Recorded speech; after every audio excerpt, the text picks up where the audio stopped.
हरे कृष्णा, जय श्री राधे।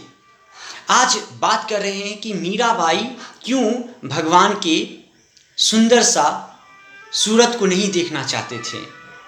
इसके पीछे क्या रहस्य है।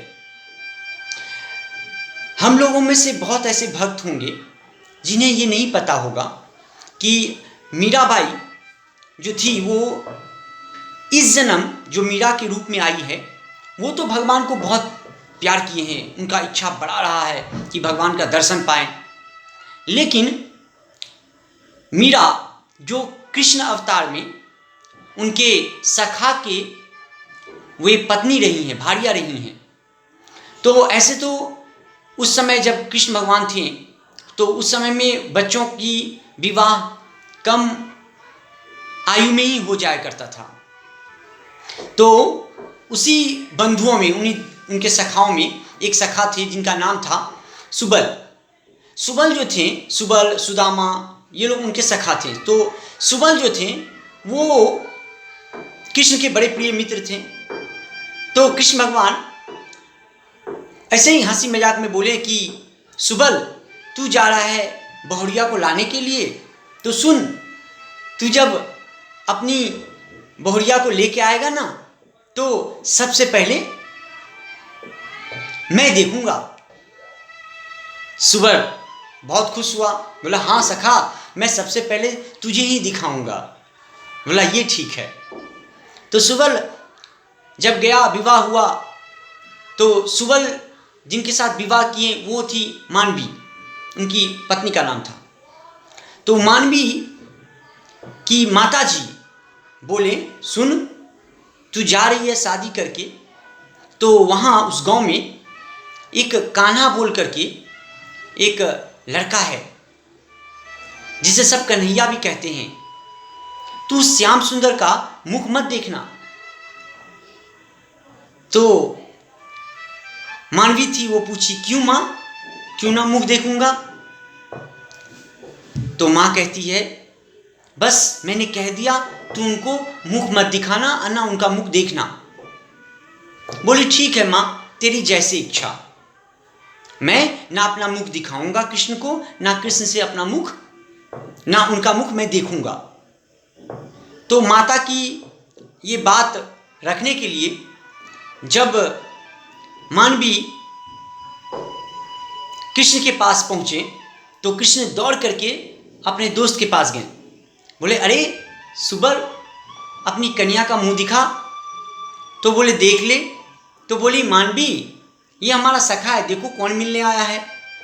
अब मानवी को पता था कि माँ ने बोली है कि मुख नहीं दिखाने के लिए, इसलिए वो घूंघट ओढ़ के रखी और नहीं दिखाई। कृष्ण भगवान भी बड़े छलिया, वो जितने झुकते थे मानवी और घूंघट को उतना नीचा कर लेती थी। तो ये चलते रहा।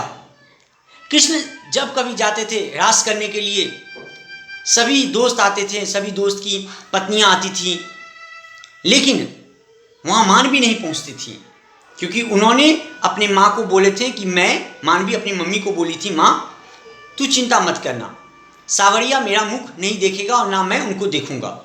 ये दोनों का कंडीशन था। अब ये बहुत दिन बीत गया। एक बार इंद्रदेव का गुस्सा, क्रोध बरसात के रूप में बरसने लगा। भगवान श्री कृष्ण अपने इस छोटी सी उंगली पर गोवर्धन को उठाएं। वो जो पूरे बाढ़ जब आया पानी का, तो उस बाढ़ में सब कुछ डूब गया और जितने ग्वाल बाल थे, जितने उस नंदगांव के जितने वासी थे, सब आकर के उस गोवर्धन के नीचे में शरण लिए, क्योंकि वो ऊंचा जगह पे था, पहाड़ के ऊपर था। और भगवान श्री कृष्ण स्वयं इस छोटे से उंगली पर गोवर्धन को उठा के रखे थे। तो अचानक जब वो माधवी जब अपने पति देव के साथ आए और देखे श्री कृष्ण भगवान गोवर्धन को इस उंगली पर उठाए हैं, तो उन्होंने पहले तो कृष्ण भगवान के ये छोटे से उंगली को देखें, फिर देखे ये इतना सुंदर हाथ है तो मुख कितना सुंदर होगा, ये कौन है। उन्होंने उनके मुख देखे, उनके मुख से तेज, इतना सुंदर तेज, इतना अद्भुत तेज निकल रहा था। भगवान का ये तेज देख करके मानवी पूछी, अरे ये कौन ग्वाल बाल है इतना तेज। तो किसी ने कहा अरे यही तो है जिसका मुख तू नहीं देखना चाहती है और जिसे तू अपना मुख नहीं दिखाना चाहती है। मानवी को बड़ा दुख हुआ। उसने कहा, माँ तूने ये क्या किया?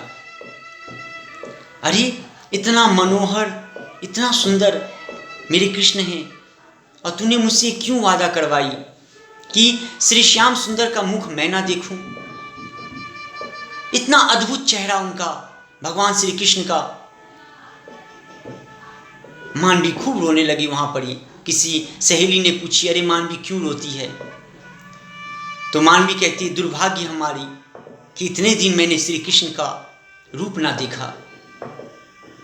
यही मानवी भगवान श्री कृष्ण के सामने बोले, हे गोविंद, इस जन्म जिस तरह मैंने अपना मुंह आपको नहीं दिखाया ना, किसी के कहने के मात्र मैंने अपना मुंह आपसे छुपाया ना गोविंद, अगले जन्म आप ही अपना मुंह मुझे मत दिखाइएगा। आप भी मुझको ऐसे ही प्रेम और भक्ति तो दे दीजिएगा, लेकिन अपना दर्शन मत दीजिएगा। इसलिए जब मीरा के रूप में मीराबाई आई तो भगवान श्री कृष्ण मीराबाई को अपना रूप नहीं दिखाए। और जब अंत हुआ, जब समय खत्म हुआ, समय के शेष में जाकर के जो हमारी मीराबाई हैं वो भगवान गोविंद के इस दाएं अंग में जाकर के समा गए। क्योंकि बाएं अंग में राधा रानी रहती हैं तो दाएं अंग में ऐसे बड़े बड़े संत कहते हैं। तो प्रेम जो करते हैं ना, हम भक्त जब प्रेम करते हैं ना श्री गोविंद से, तो उनका प्रेम महान है, वे खुद महान है। कोई भी काम करते रहिए, मेरे कृष्ण का नाम जरूर लीजिए और जरूर भजिए। श्री कृष्णम शरणम मम, ये संकल्प हमेशा रखिए, हे कृष्ण मैं आपके शरण में सदैव रहता हूँ और सदैव मैं आपका नाम भजन और कीर्तन करते रहूँगा, मीराबाई की तरह। ये मीराबाई का प्रेम है, ये मीराबाई का भक्ति है, जो बार बार श्री कृष्ण अपने भक्तों से परीक्षा लिया करते हैं। याद रखिएगा, जितना छोटा एग्जामिनेशन होगा उसके लिए सरल अंदाज से आप पढ़ाई कीजिएगा तो पास हो जाइएगा। लेकिन जब आप कोई बड़ा एग्जामिनेशन दीजिएगा तो उसके लिए आपको बहुत अद्भुत मेहनत करना पड़ेगा।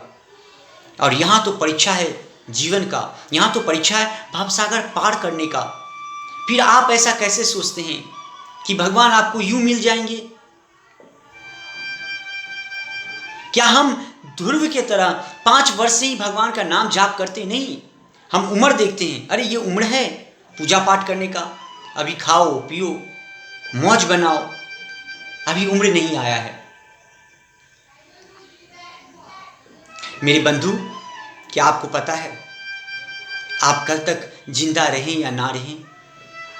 फिर भगवान से इतना भेदभाव कि उम्र नहीं रहा अभी पूजा पाठ करने के लिए? नहीं, ऐसे कैसे हो सकता है? हमें भगवान का नाम लेना है। हम जिस उम्र में हैं उस उम्र में भगवान का नाम लीजिए। अच्छा, ये शरीर के अंग जो है, 5 इंद्रियां हैं, क्या आपके अंदर में है? क्या आप ऐसा श्योर हैं कि आपका दांत का दर्द कल से स्टार्ट नहीं होगा? कंट्रोल है आपको अपने ऊपर? क्या आपके हृदय का जो धड़कन है इसके ऊपर कंट्रोल है कि आपका कल तक हार्ट अटैक नहीं होगा?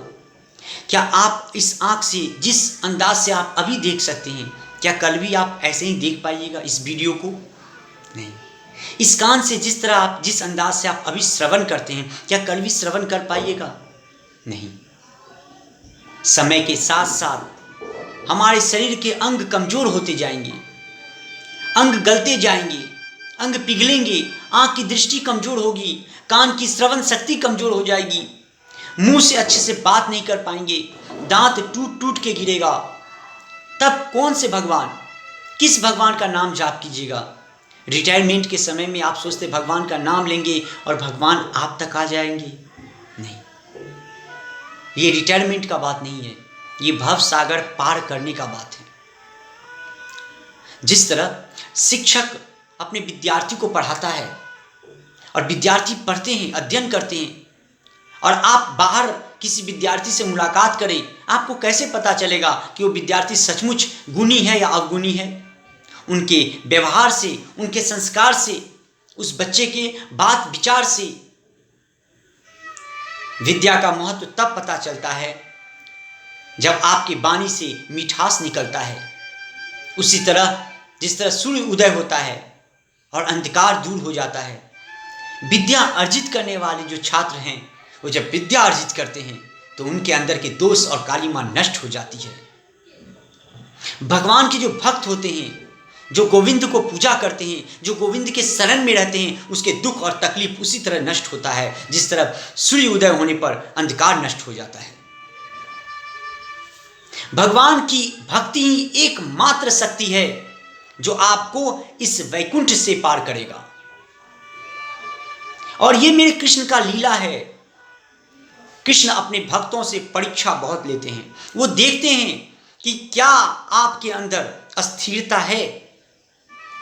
बड़े से बड़े, कठिन से कठिन परीक्षा आपको लेंगे, आपके अंदर शक्ति और विश्वास देखेंगे।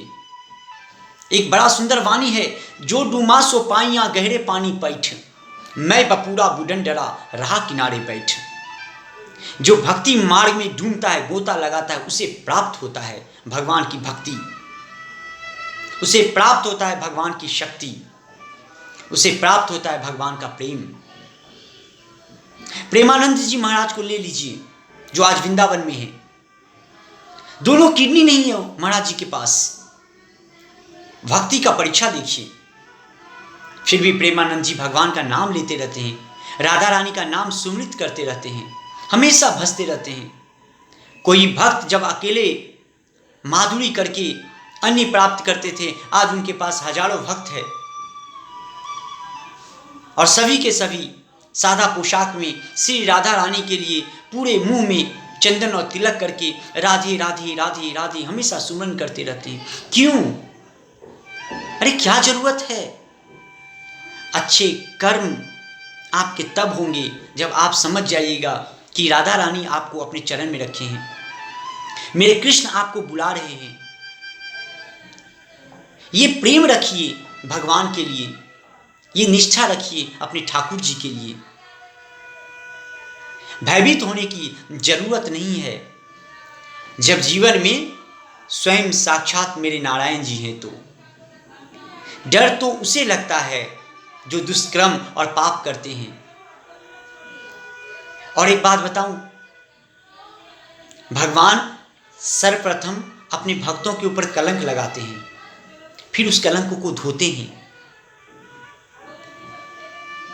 और फिर उसे अपनाते हैं। भगवान कहते हैं कि मुझे कैसे पता चलेगा कि तू मेरा भक्त बनना चाहता है? अरे तनी परीक्षा तो दे दो। भक्त का निंदा करना महापाप, वैष्णवों का निंदा करना महापाप। खूब नाम लीजिए, भगवान का भजन कीर्तन करिए। लोग क्या करते हैं, लोग को छोड़ दीजिए, क्योंकि लोग क्या कहेंगे ये भी यदि मैं ही सोचूंगा तो फिर वो क्या सोचेंगे। उन्हें सोचने के लिए छोड़ दीजिए कि भाई आप सोचिए भक्तों के विषय में। खूब बुराई करने दीजिए, लोगों का बुराई सुनिए, लोगों का ताना सुनिए। लोग आप पर अपजस लगाएंगे, उसे स्वीकृति कीजिए और क्रोध को शांत रखिए। ये सब करते करते मेरे प्रभु, मेरे कृष्ण कन्हैया आपको तब अपनाएंगे जब आप दोष, गुस्सा, कामना, इसके ऊपर आपके अंदर धैर्यता होगा, खूब मजबूती से पकड़ होगा। मेरे कृष्ण तब आएंगे। जैसे मीराबाई को दर्शन नहीं दिए मेरे प्रभु। क्यों? तो मीराबाई का अपराध था। वो मीराबाई उनका चेहरा अगले जन्म नहीं देखना चाहते थे, तो मीराबाई खुद बोली, प्रभु अगले जन्म ना आप मुझे दर्शन नहीं दीजिएगा, मैं आपके लिए बहुत रोऊंगी, लेकिन मुझे दर्शन मत दीजिएगा क्योंकि मैंने ये पाप किया। गोविंद, आज गोवर्धन उठा करके आप संपूर्ण इस गांववासी को, इस ग्वाल समाज को आपने बचाया। आप महान हैं कृष्ण, मेरे प्रभु महान हैं। भगवान का नाम लीजिए, भगवान का नाम जाप करिए। उनके सिवा इस भव सागर से पार करने के लिए इस दुनिया में और कोई नहीं है। श्री कृष्णम शरणम मम।